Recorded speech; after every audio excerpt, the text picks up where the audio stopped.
Ryan Divish is joining us right now. It's brought to you by Chalet Bowl, Washington's oldest operating bowling alley, proudly serving the community since 1941. Located in Tacoma's historic Proctor District, Chalet Bowl has been family-owned and operated for 40 years, delivering top-notch customer service and a unique 12-lane experience. Check them out at chaletbowl.com to book your next reservation. All right, you're outside of a Sumner YMCA. You weren't covering the game last night. You were at a concert. The Victor Robles, you've seen the Victor Robles play. It too. Yeah, I mean, what do you think Justin Turner is saying to himself when he's sitting up there and he sees, why are they throwing it home? Yeah. Oh, you tried to steal home when the count was 3-0 and we've got the bases loaded? Yeah, I'm thinking he's probably thinking, how the hell did I end up here? I'm wearing black pants and and I got a guy trying to make a little league play. And I'm like, I've watched, Victor does kind of take like aggressive leads at third, and he's trying to time out the catcher. And if he sees the pitcher kind of dawdling with the ball and all this other stuff, or puts his head down and doesn't look. And in the old days when there wasn't a pitch clock, it probably could have been much easier because pitchers walk around and stuff. But like with the pitch clock, they're much more in tune to getting back on the rubber and going.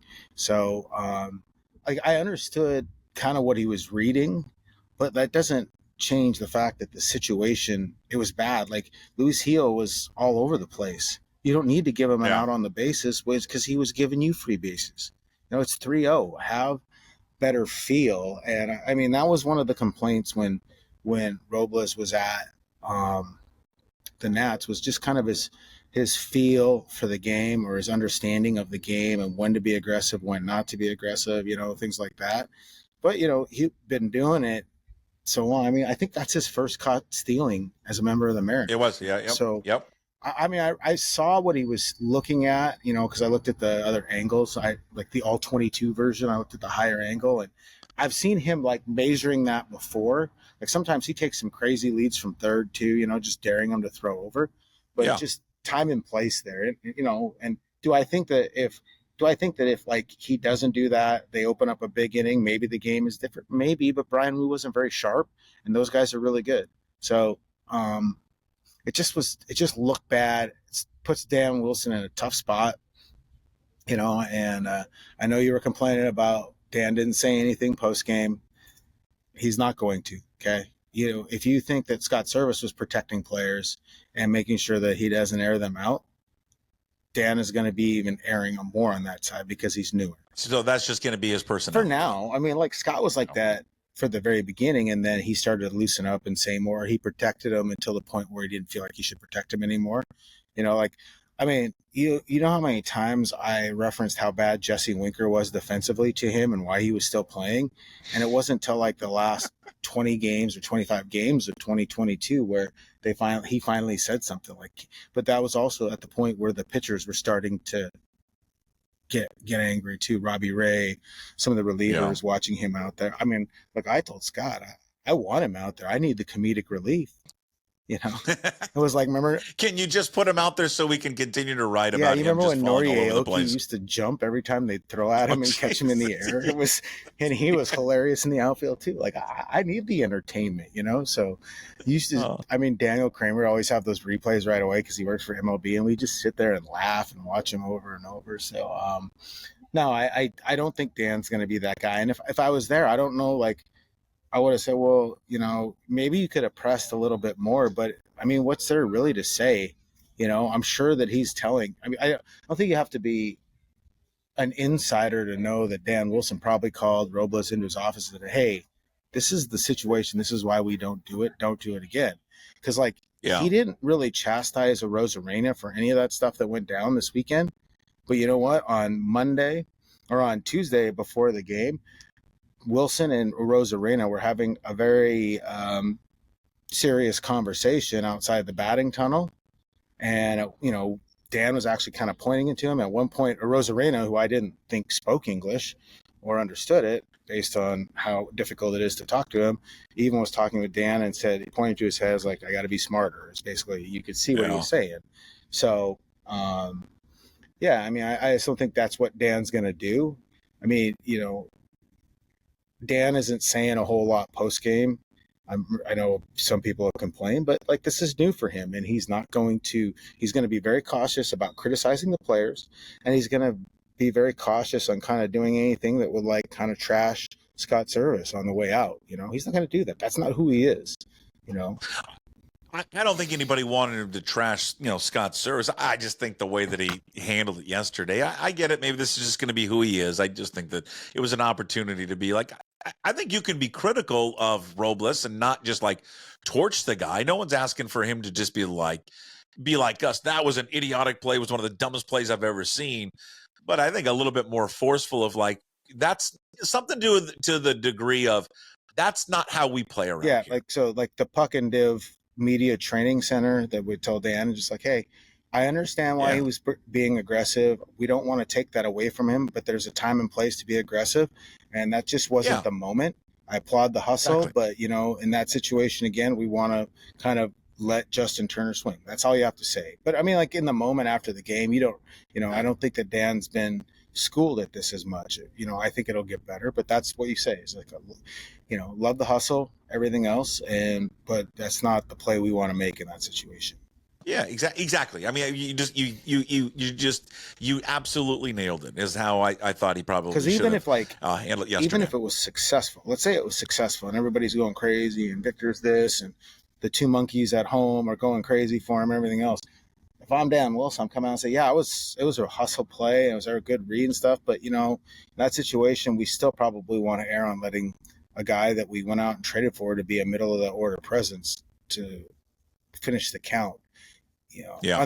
Like if the count is like if it was 0-2 in the count, then I understand it, because you're thinking he might strike out. But if it's 3-0 and he'd want guys to start, just all you have to do is say it can't happen. I just would love to know from someone like Turner who has come over from the Dodgers and won a World Series, all of that, man. It's just I would love to know what he really thinks about this organization and just the way it's handled, especially coming from he's been some top flight organizations, right? I mean the Dodgers, the Red Sox, the Blue Jays, and how he would compare those experiences to the one he's going through right now with this team. It's yeah, it's like I think Tim Booth. There were some funny tweets afterwards because we're kind of looking at. You always look at Twitter after something happens to see who comes up with the most creative ways. So Tim Booth had a good one. It was like the most Mariner way to end a Mariners inning in a Mariners something. Oh yeah, it just was. I mean that play, and then Julio dropping the ball. It was just a craptastic evening. And then of course with everybody winning, right? Houston wins, Minnesota wins, Detroit wins. You got no help, and now you got 11 games left in the season. And as we talk here on Wednesday, and you've got you're down 5 to Houston, and then you're down 3, but it's really 4 in the wild card races. I mean, yes, mathematically, do they still have hope? Are they still alive? But I mean, realistically, they're done. Yeah, and it's just a matter of time before they're officially going to be put out of their misery. I mean, we all play the Powerball, but the odds of us making it, math is pretty hard, or winning it. Math for these guys doesn't work out.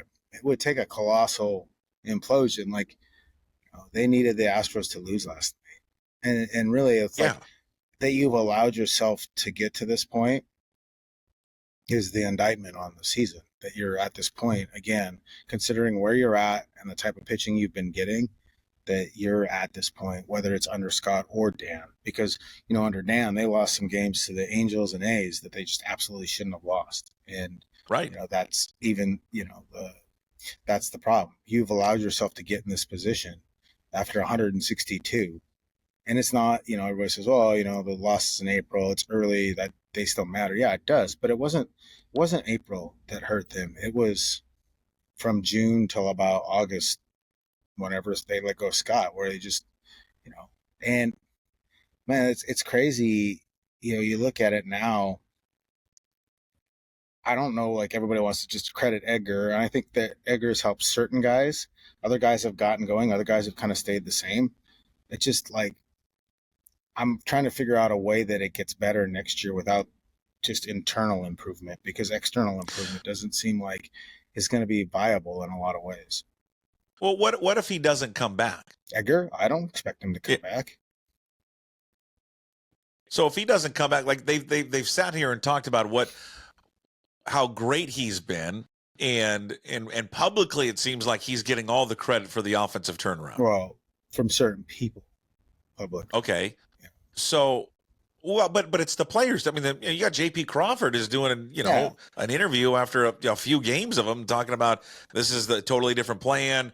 This is way better than we've been experiencing for the last 2 years. And I'm just wondering if they're giving so much credit to one person, and if that one person doesn't want the job, you've said it, Brad Adams has said, it doesn't really seem like he wants to do this full time.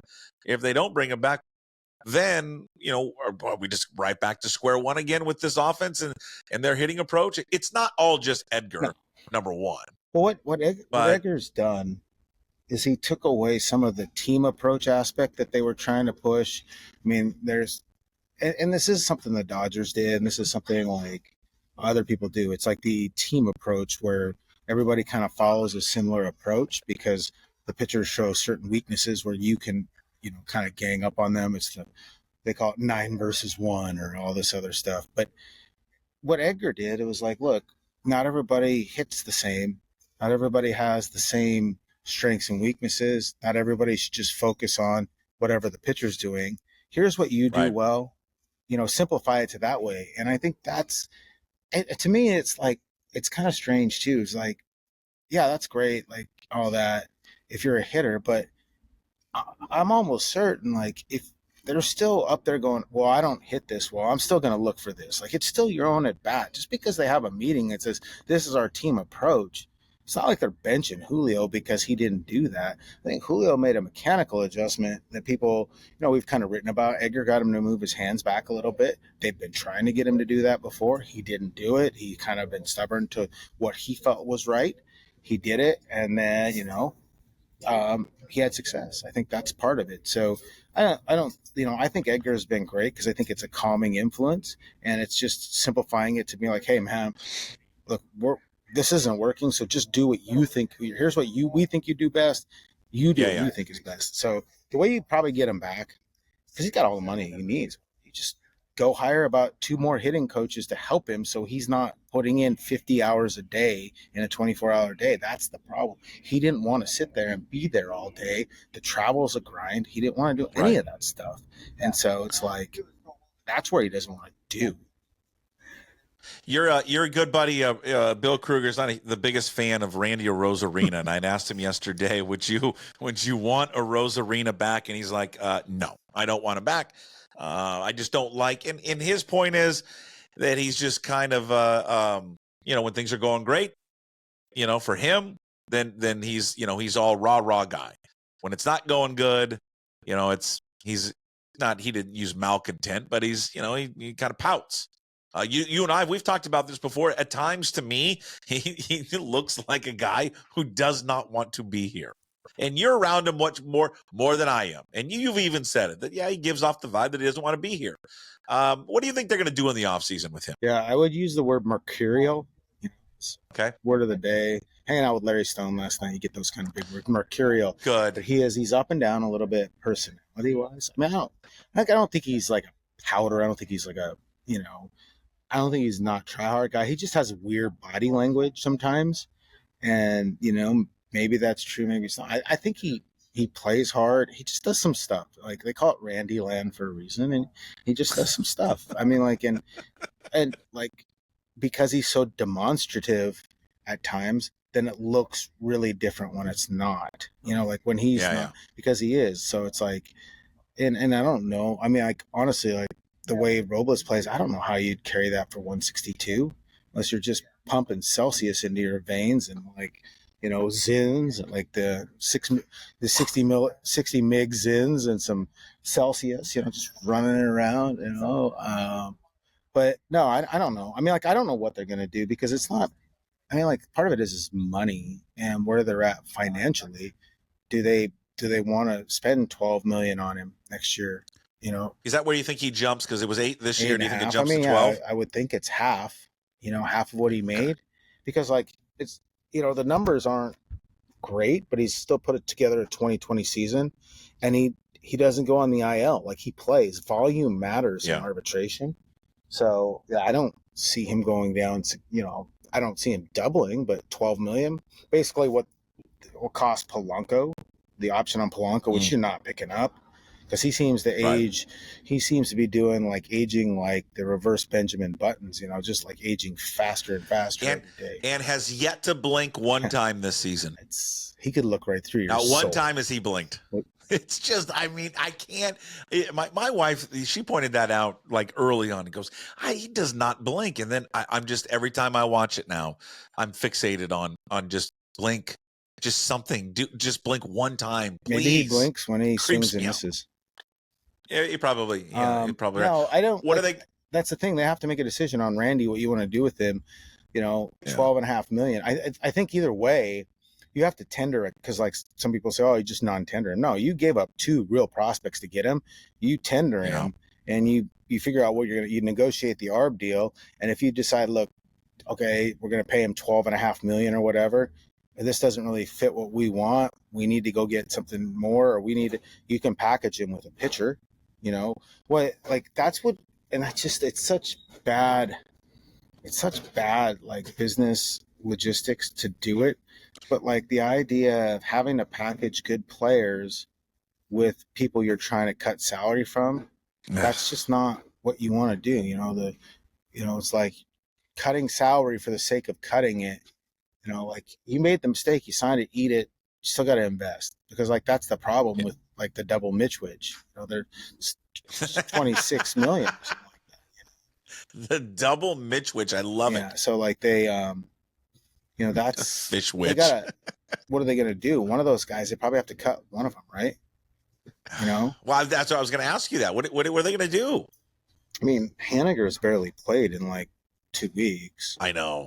Yeah, it's weird, because I always thought he gave you a better competitive at bat than Garver does, but Garver gets his at bats because he has to catch every so often. They went a whole day without playing Cal Raleigh. I was making fun of Cal because he didn't know what to do. He's wandering around the dugout, slapping people and flopping his arms around like an 8. When you have the kids on the fighting green potatoes or whatever they are, when the kids that are on the bench, they don't sit still, they're just bouncing around, hitting the fence. That's what Cal was doing.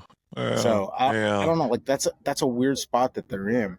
How do you construct a roster when you've already probably got about 90 million committed in guaranteed contracts, and then you still haven't paid your ARB guys yet, and you're probably not going to be able to go up a whole lot. From everything it sounds like, any increase to the payroll will be based on the payroll inflation of what these guys are going up. Because I can't see them, and I don't know what they're at right now, but I can't see them adding 15 or 20 million to a payroll when they didn't do it last year. Hey, do you have an update? We haven't talked about this in a while. You have an update at all about what their TV situation is going to be next season? So from the last time I talked to people in the organization, when they were talking to me, was that. So have they told you we're not talking to you anymore? No, you're out. No. I haven't got frozen out yet. Did they like when you say, "Hey, the Mariners could fuck up a cup of coffee"? Did they enjoy that line? I've heard several people mention that, but nobody's brought that up to me. I didn't get the Randy Adamak. Randy Adamak here. Hey. I just want to talk to you about something you said on the podcast. I love when Randy. Hey, Puck, or hey, Ryan. Hey, just give me a quick shout when you get a second. I just want to clarify from where we're sitting at over here, because we just don't think that maybe you understand kind of where we're he's just doing his job, and he's the best. And he's the nicest, most gentle human being ever. Yeah, he was. He was. Shout out to Randy Adams. Yeah. So no, I think they're from what John, and this is what conversation we had with John Stanton. I think when we wrote that last update, they're willing to go it alone like they did this year, and do it on their own next year. They have everything set up for themselves to do that if there's not another option viable. If there isn't, if the Bally situation isn't handled properly, or they get any more clarification from Major League Baseball about how that's going to go, like if they want to produce the games.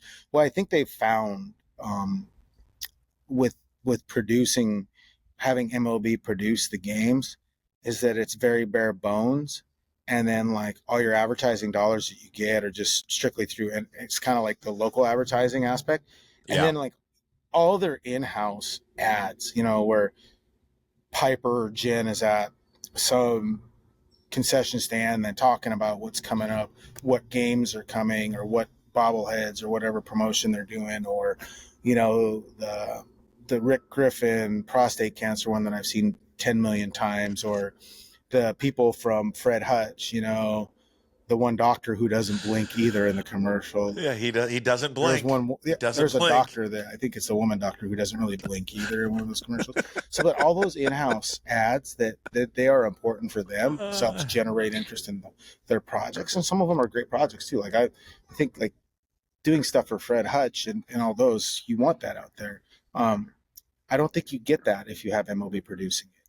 So that's what they're weighing here, and I don't, I think.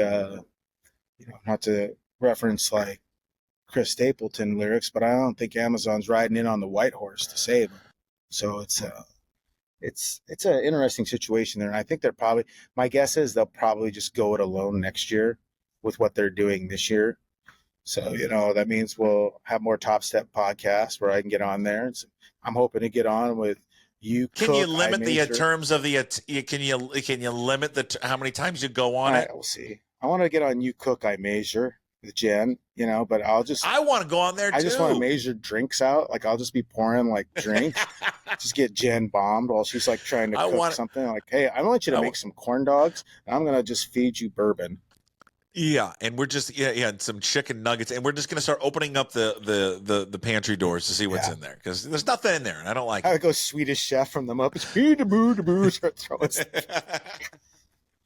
All right, you're the best. We'll cut you loose. Ryan Divish, he joins us every Wednesday talking Mariners baseball, and it's winding down. We got to figure out some offseason plans. Figure something you know what?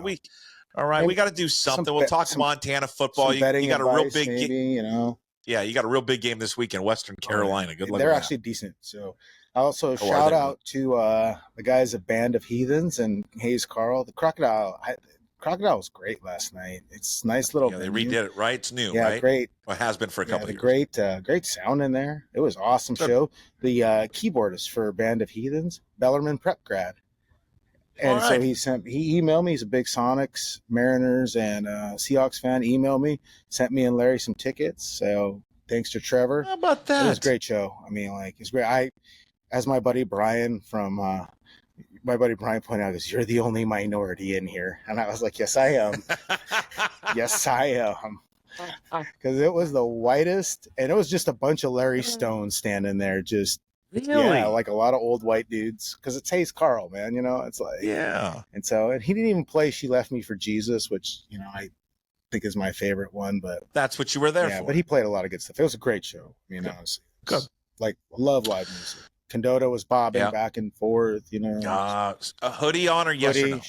Hoodie and cargos. He was wearing good. So he was wearing a Dino's Pub hoodie because the new owner of Dino's, Corey, gave Bob a hoodie because he eats every meal in there. Good for him. He's finished his plate. All right. Ryan Divish, brought to you by Chalet Bowl, Washington's oldest operating bowling alley, proudly serving the community since 1941. They are located in Tacoma's historic Proctor District, family owned and operated for 40 years. Visit chaletbowl.com to book your next reservation experience. The best in local fun. In case you missed this, it'll be up on YouTube. Also a little bit later, and Apple, Spotify, wherever you find your podcasts, and of course up at pucksports.com.